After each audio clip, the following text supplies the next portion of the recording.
Hi, I'm Natalie Jill, fat loss expert turned high performance coach. When odds are stacked against us, how do we shift and create everything from nothing? How do we level up when we aren't feeling it yet or we've had a big setback? On this podcast, I'll be talking to some of the most inspiring and courageous men and women on this planet who at their worst learned how to achieve success greater than they ever dreamed possible, leveling up and creating everything from nothing. Today on Leveling Up, I've got Thais Gibson, and I'm excited to chat with her today. I met her from a mutual friend, and I just thought such a timely story to interview right now because Thais, she is the founder and creator of a personal development school. And many of you listening have ventured into personal development, whether it's attending classes or reading or listening to things. But I wanted somebody on that actually founded a school around this, because she founded this after her herself was going through some incredibly tough times in her life. So Thais, thank you so much for being here today. Thank you so much for having me. Very excited to be here. So you have it all together now. You're super attractive. You're successful. You are helping so many people, but I realize that's not always who you were. So take us back. Who were you several years back? What was going on in your life? Yeah, so for me, I originally started as an athlete and was very determined as a young kid to sort of get a soccer scholarship and honestly to leave home. And the sort of core reasons for this were that there were a lot of underlying unresolved traumas that had sort of gone on in my home space. And I think I was sort of looking for an escape. And in my junior year, just before my junior year of high school, which is sort of your scouting year for these sorts of things, I had a knee surgery and had a bad injury and, started taking painkillers as a result and got really hooked on the painkillers themselves. And I didn't even really understand what addiction was, to be honest. I was so young. Mm-hmm. And, but I just knew wow, life is so much easier to operate when I'm feeling this way. And so let me ask you, I don't mean to interrupt you or cut you off, but this is really a critical thing here because there's such an epidemic right now with painkillers. Like it's such a thing, but some people never get addicted. Some people really do. Like how did you know you were getting addicted to them? Because was it just taking away the pain or were you feeling a high from it? What was happening that even happened? Yeah, it's a great question. So for me, I first obviously was prescribed them for the surgery and I started realizing, wow, this makes life easier. Mm-hmm. And I don't think I realized how much subconscious pain I was carrying the entire time. And these sorts of realizations came much later, but I sought to refill them.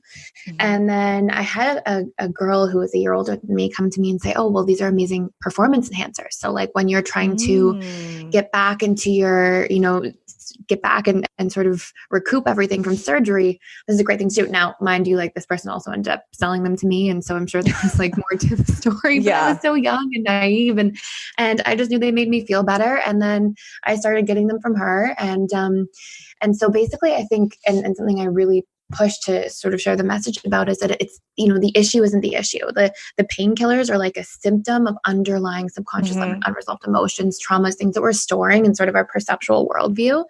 Mm-hmm. And so for me, I had no idea about any of this. I just knew these make me feel better. Life becomes easier.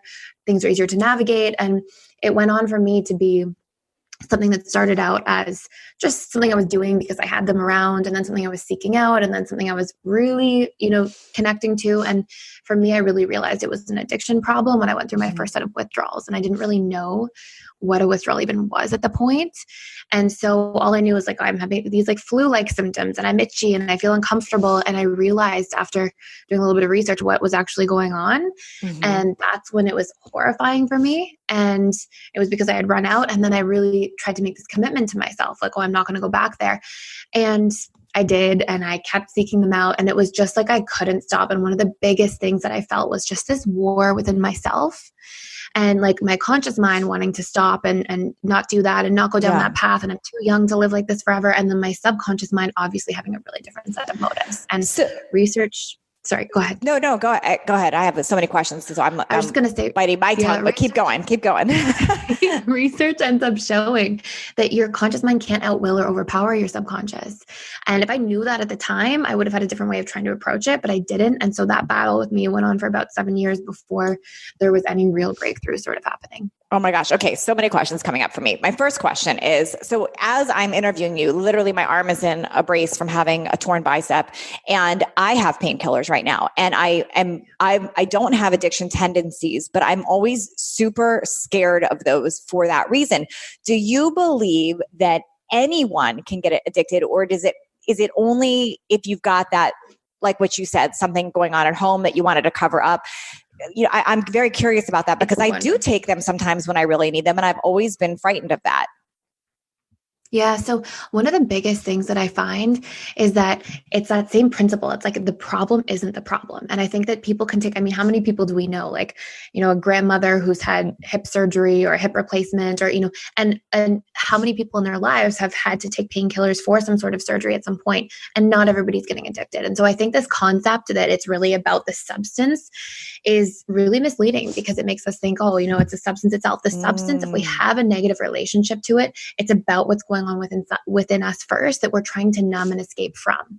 And because the brain is so wired to avoid pain, okay, if we're in pain emotionally, subconsciously, if we take something like a painkiller that's literally going to numb that pain, your subconscious mind goes, oh my goodness. And it builds all these positive associations to that substance because it's serving something at a deeper level. And I think until addiction is really approached from that sort of perspective, like, hey, what's going on at the root level that's creating this need for the relationship in the first place to this substance, then you're just dealing with it at the conscious level, and it's almost impossible to create changes. That's super powerful. And I've actually never heard it explained that way. And I really, because you're right. I think most people address it as it's the substance, but what you're saying is it's the underlying root cause, not the injury. You're not even talking about the injury and the pain there. You're talking about you've got other stuff going on in your life. If that's not being addressed, if you have not learned to emotionally address that, then it doesn't matter what the substance is. Something could come into your life that numbs it and creates that issue. That's pretty powerful. 100. So when you were going through this battle with yourself, okay, so obviously, it's now 5 years later, years down the road, the injury is not the injury there anymore. So what was going on in your mind? Like, you had this big secret. Did you think did you talk to anybody about it? How was that operating? And were you still doing painkillers, or did it escalate to something else?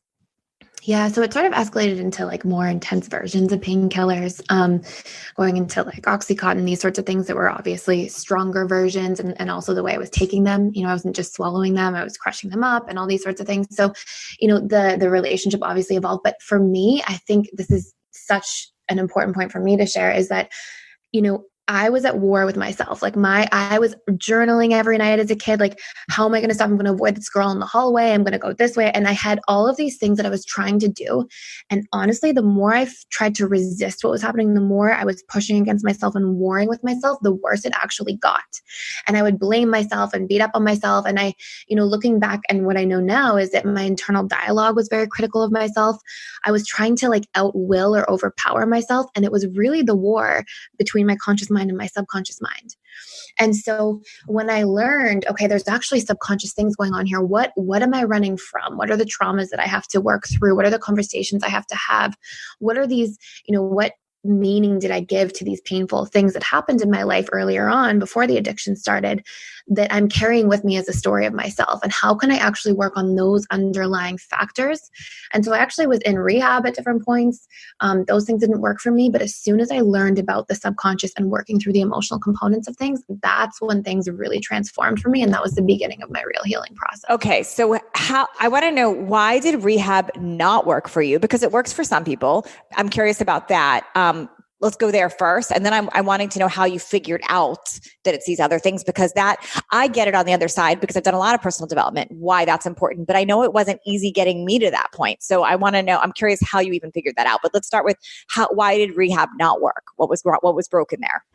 I think for me, it was like this, it's really personal. I think rehab can definitely work for certain people. I think for me, a lot of the core wounds I was carrying in my own subconscious mind were things about being trapped, confined, not having freedom, these sorts of things in different situations and traumas I'd been through. So I think just the concept of rehab and being there and being trapped and confined, and I think it almost just added to that. And so right away I went into this sort of fight or flight mode. I don't think I was present and able to take away from things what I was able to. And I also think, and there are tremendous things about our healthcare system, absolutely. But I think that generally the Western model at this current time has a lot to do with, let's target our behavioral patterns, let's target basically the conscious mind. And it's a lot more coping than like going underneath and finding the root causes to certain things.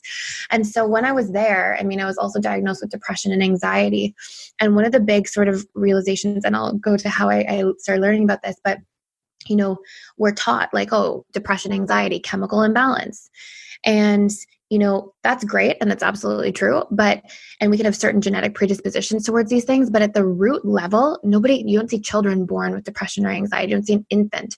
So what actually happens over time is people collect imprints on their subconscious belief patterns about themselves because of painful experiences that they couldn't emotionally process. And then we learn to walk around with these, and these belief patterns create patterns of thought. So if I believe, for example, I'm not good enough or I'm not loved, then I'm going to go into other relationships on a daily basis thinking thoughts that relate to these core beliefs I carry in my perception at a deep level of myself. These thought patterns create emotional output. Thoughts are constantly producing emotions, even at the micro level. And these emotions are made up of neurochemical reactions.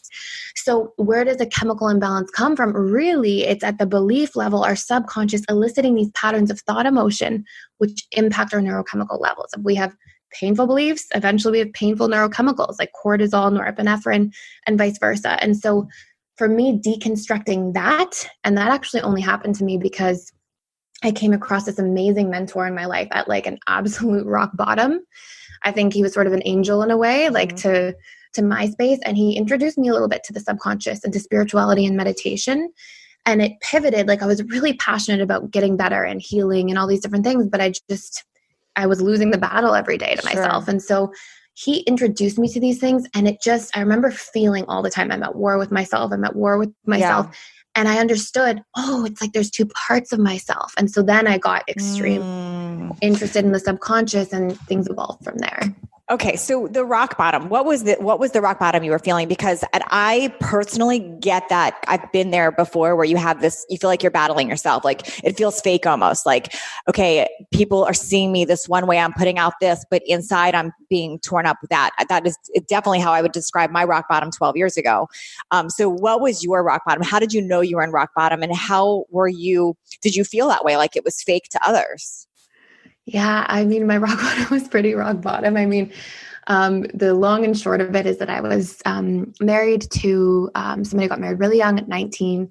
They were also struggling with addiction. And I was in the process of getting paperwork and staying in the US and trying to finish my education and work out my life, and basically caught him cheating. And because we were living in his home that his parents owned, I sort of all in one fell swoop, like lost my relationship, lost my papers, lost my home, and sort of was unable to work because I was on a work permit, dependent on those papers. And so I just sort of found myself, I'm a Canadian citizen in the US, like absolutely losing everything and trying to map out like where I am as a human being and how to heal from this. And I was still enrolled in part-time school at the time. And that's actually how I got introduced to somebody who was that mentor and sort of person for me. And I was lucky to have one really, really amazingly supportive friend, and she sort of took me in, and I was able to sort of transition long term. But the rock bottom was like basically life blew up, and I was forced to really face myself, and really tough time, but also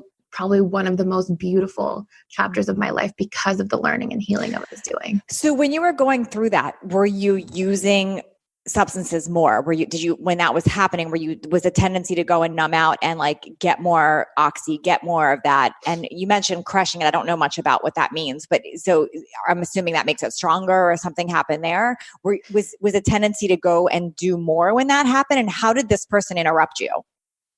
Yeah, so the tendency was absolute. I mean, that's the go-to, right? Is the first thing that you're moving in the direction of. But so that was a huge thing, but I also was really out of resources. And so it was sort of this like back and forth sort of thing. Whereas in the past, it was more consistent and low level, like just, I was pretty functional when I was doing all this stuff to a certain degree. I knew how to sort of cover the tracks and do all the things I needed to do. So I think definitely it was the tendency was there more. I know I ended up drinking a lot more during that time, but these things are expensive, and when you're out of resources and all these different things, then that changes the dynamic as well. So it kind of like set me ahead on the healing journey to a certain degree, because it was like, I don't have the same options, and it forced me to face a lot of these things a step further. But absolutely. I mean, at the time, and I was still really young, like, 20, 21 years old. And at the time, that was the coping skill that I had developed and I had patterned into my subconscious for years. So, Thais, were your parents or your family involved? Did they know what was going on? And did it ever escalate to street drugs like heroin? Like a lot of times people will say, well, I couldn't afford this anymore, so now they're using heroin. Did it get worse like that?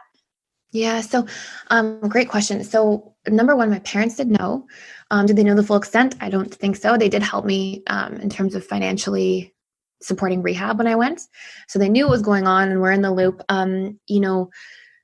I have an amazing relationship to both my parents now, and I'm very grateful for both of them. But at the time, they were also going through this really tumultuous divorce and all these things were happening. So basically, they just weren't able to really reach out and be there. And I think they just didn't know what to do and they were overwhelmed. So they were in Canada, I was in Florida. And, I wasn't in contact very much on a regular basis. And more of what was happening was just me having to figure these things out for myself. But I think that was one of the most powerful lessons I got is like, if nobody's around, you're forced to really, truly look and take accountability. And I think honestly, before that point in my life, I had been bailed out at different points by them. And I think that bailing out was preventing me from really having to be like, I am truly alone to figure this out. And again, like that was sort of what developed this spiritual relationship for me. Like, yeah. And all these other wonderful things that came out. So I want to hear about the interruption, because obviously this person came into your life and started introduce you to the subconscious mind and emotions and all of these things. How was this person able to get through to you and interrupt? Because there's a lot of people right now listening that are struggling with this themselves, but also people that have a child or a best friend or a family member that is going through this. And I want to be able to support them. Like, how did they interrupt this conversation? How do they interrupt the conversation, and how were you interrupted? Yeah, it's a beautiful question. I think truly, this person was amazing and definitely going to be a great mentor to other people and all these wonderful things. But I think that one of the really strong points of addiction is it's really easy to form those codependent relationships with the addicts in your life and to go, I have to fix their pain. I don't want to see them in pain. I can be out of pain if I know that they're okay. And sometimes we can get too involved. And I think, one of the really big points there is I think if it was 2 years before that, I may not have been ready. And I think because I was at such a rock bottom, I remember being like, God, if you exist, I'm here. Like, I'm ready. And it was soon after. It's like when the student is ready, the teacher appears type of thing. And so I think that was the catalyst is actually being at a rock bottom. So I would say, like, if you're trying to get through to people, one of the best things you can do is show up, but show up in a way that does not enable the person and forces that person to take accountability. Because I think any movement beyond that can create a lot of suffering for more people. And then we're really spreading that pain and spreading that, maybe not addiction to the codependent person, but, a lot more pain and suffering that might be unnecessary. And honestly, I don't think that it always helps to be there too much for people who are going through that. I think that accountability is key. And even though you're an addict, you are still equally responsible to help yourself. And it's a hard message to give. And there's a lot of helplessness in it. And there's a lot of you need to receive support, but that support has to tread a very careful line, because otherwise it's an enabling. And honestly, the addict mind looks at things through how can this help me get closer to what I need? How can this help me? And it's so unfortunate because, you can take really good people who are just that wounded and they're so consumed and that's all you can think about at the time. But, you should be careful with anybody in that space at the same time. What do you want the person to know that's dealing with this right now, especially with what's going on in the world? Because right now, as we're recording this, everybody's quarantined. People are dealing with huge losses of their income. They have friends getting sick. There's the fear, anxiety is at an all-time high with people. So the tendency to cave into an addiction is very, very strong right now. Help me help listeners right now. What do you want them to know? Because I get it. The tendency is to numb out. Yes.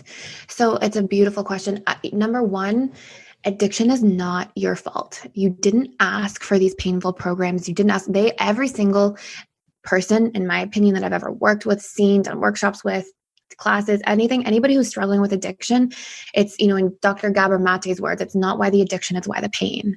And so really those pain, we didn't ask for these painful programs and all these different things. So it's not your fault, but is your responsibility, because truly the only person that can help the addict at the root level is themselves.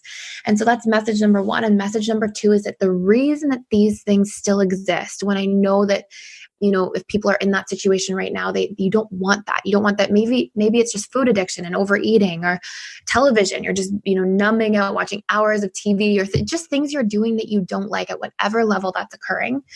That's because there's underlying issues, and it's the subconscious mind. And until you target that, research conclusively has proven for years that the conscious mind cannot overpower the subconscious. And so try to find what those root sources are of what's gone wrong and what you're carrying. And this really occurs in the unmet needs in your life and the painful belief patterns that you might be carrying about yourself, and all the thoughts and emotional patterns that sort of are the offshoot of that. And if you can really tune into those things and start correcting those, what you'll notice is that the symptoms, being the addiction really of these underlying problems, start to naturally fall away to a certain degree. And then obviously you can do some targeted things around that, but that's one of the most important things you can do and realize. And I'll say one third message because this is very close to my heart, but I would say the third thing is, the more you beat yourself up for who you are and what you're doing, the closer you're moving to the problem instead of the solution. And healing from this truly requires a certain amount of compassion for yourself and gentleness towards yourself. Okay. So I'm hearing you. I want help on, if you can do this, on how we start to do it, because that's the big question. So if I'm listening right now and I'm struggling with this and I hear you, it's making sense, but gosh, it feels good just to numb out. It feels Absolutely good. What do? I got it that it's not my fault. I got it that I need compassion for myself, that there's an underlying thing. How do I start? Help me help that question. Like because I know that's what people want to know. How do they start? What do they do? Yes, absolutely. So number one, there's always two things that are causing emotional pain, and there are not more than two. And these two things are the unmet needs, and then those belief patterns we carry about ourselves and the thoughts and emotions that come with them accordingly. So your emotions are a feedback mechanism. They're like they're your guides. They're beautiful and they're supportive of you. But our relationship to our emotions has been taught the wrong way. So, we're going to have negative emotional output when we have unmet needs. And that's helpful. That's how we've evolved for this long as a species, right? That's there to serve us. And then we are also going to have pain when we start having negative internal dialogue in the relationship to ourselves. So, oh, you're an idiot for doing this. You're stupid for doing that. Or these painful, and those are the result of painful beliefs we've collected because of hard things we've been through at different points in our lives. So what we really need to do to get to the root cause is identify what stories do we tell about ourselves that are painful, and what unmet needs are there in our lives. And a really good place to start, and I can just share some core beliefs in my experience, there's 18 to 22 core beliefs. And these include things like, I'm not good enough, I'm unloved, I'm disrespected, I'm not smart enough, okay, which is really sort of the core belief, I am stupid. I am alone, I am abandoned, I am disliked, I am excluded. And as we collect more beliefs like this, these are very common, I am unworthy, all these beliefs start to form this like deep underlying perception of ourselves. And we either go out of our way to compensate for these things and can fall into sort of addictive patterns of behavior. For example, maybe somebody thinks they're not good enough, and so they overcompensate all the time and become a workaholic, right? And even that can sort of have this offshoot. So we have to correct these underlying belief patterns. And if you'd like, I'll send a little worksheet that people can grab with identifying. That's amazing. That'd be great. Yeah, and then the other thing is our needs, and everything is also an offshoot. And Tony Robbins talks about this, but it's our 6 basic human needs. And when these things are unmet in any form, this starts to cause pain as well. And so we want to be able to identify like what needs. So these are certainty, which is like safety, uncertainty, which is like novelty, variety, exploration, significance, which is sort of the meaning in our lives, right? It can be relationship to God, relationship to others, feeling important, needed, like we matter, etc. So we've got certainty, uncertainty, significance. We've got growth, which when we're not growing, we do not feel good. So it's an important piece. We've got love and connection, and we've got contribution. And whenever there's an imbalance in any of these areas of our lives, we will also start to feel pain. And that pain, again, it's there to support you and let you know what's going on. And so normally I find with addicts, the needs are actually somewhat secondary because they're so consumed with their thinking. And so it's really important to start with the stories of yourself first and start correcting those things and reprogramming those things and really questioning them and working to change the patterns of internal dialogue and the way that you speak to yourself throughout the day. And then it's really about harvesting, getting those needs met after that step is taken care of. Now, do you believe, because you've obviously evolved yourself so much. I mean, you have got a school now with this and personal development, and you help so many others. Do you yourself find yourself, especially in hard times like this, being tempted? Does that addiction pop back up? How do you fight that now? That's a beautiful question. Thank you for asking. I actually do not. I remember going into AA meetings and NA meetings and sitting there and being like, oh my gosh, watching people stand up and sort of have these like tokens you get for day 100 or whatever day people are on. And I remember thinking, I am so young. How am I going to live like this forever? Like warring and being in this position. And one of the things I am probably most grateful for in my life is that really has gone away from me. And it's gone away for years now, many, many years, but I just had a tooth surgery not too long ago. And I had, painkillers in my home. And I just remember thinking to myself, like, wow, what an amazing thing that this is here. And I don't even think about it. Like, it's not even a second thought. And so the reason for this and really truly is that if you can resolve those big underlying pain points and meet your needs and have a balanced life, you are resolving things at the core root level. And I can definitely safely say that I don't think I will ever have an addiction problem again in my life. And, whatever happens. And so I am definitely grateful to be at that point, and it's possible for people. So, what's interesting about that? I don't know much about AA other than a few things from interviewing people. One of the things that I believe AA does, and correct me if I'm wrong, is you state I'm powerless with this substance. Isn't that correct? That you say that I'm powerless to this substance. So if I'm hearing you correct, we really are not powerless to it. You really do have that responsibility, and so would you agree, or maybe I'm missing this, but that messaging is basically keeping you powerless to it? Yeah, so it's honestly that we are powerless to our subconscious mind. If you could put that in really technical terms, it's that we are powerless to these deeper parts of ourselves that are running the show. And that once we start to understand what those things are and sort of deconstruct them and dive in there, we really can take our power back. And so absolutely, it's important to recognize that there's a certain degree of surrender that needs to be there, and a certain degree of patience and understanding. But it's the powerlessness that people experience, because it's such a big thing in addiction, is really this powerlessness to the deeper programs within themselves that until they discover, yes, they will stay usually feeling powerless too. Wow. So powerful here. Okay. Tell us about the school. How did you end up forming the school? And what do you do with it? How do people go to it or find it? Yeah. So basically, it started because after this sort of happened, I probably became a little bit addicted to like personal development and personal growth. And so I went back and was able to sort of heal myself and then go and do a master's degree in transpersonal psychology. And then I did about 13 different certifications in like everything. And I was still just planning on learning for a while because I was still pretty young and wasn't planning on starting a practice right away, but I just wanted to share with people. So I did a few workshops and my practice filled up like basically overnight and had a wait list and all these things. So I was really trying to find a way to like give back. Like it's so close to my heart. And one of the things that I remember saying so many times to myself when I was about to do what I was doing is I don't want anybody else to ever feel this alone. And I used to think that all the time. And so I think that's sort of this deep internal driver for me, is to sort of share with others and put that information out there. So I started teaching classes to help support the people I couldn't see in practice. And then I was just working so much and I was like, okay, this is a little too much working. And I actually got in touch with Giovanni, who I think you had sort of had as a guest. And he said, you need to be putting this stuff online, because then you're not just trading your time for money. And I had about a year-long wait list in my practice and all these things. And so we decided to do that and put some content on YouTube and developed the school, launched it, October 2019. And it's been extremely, went way better than I ever would have expected. And we've seen amazing transformations in there. And we have about 28 courses in there on everything from depression, anxiety, addiction, you name it, attachment theory, relationships, all different types of things. And I create 2 courses new a month. And we have 2 live webinars that I do every week, and it's a beautiful community. And that's sort of what's happened. And it's almost like it was happening and I was just trying to keep up with what was going on the entire time, but it's been an amazing blessing.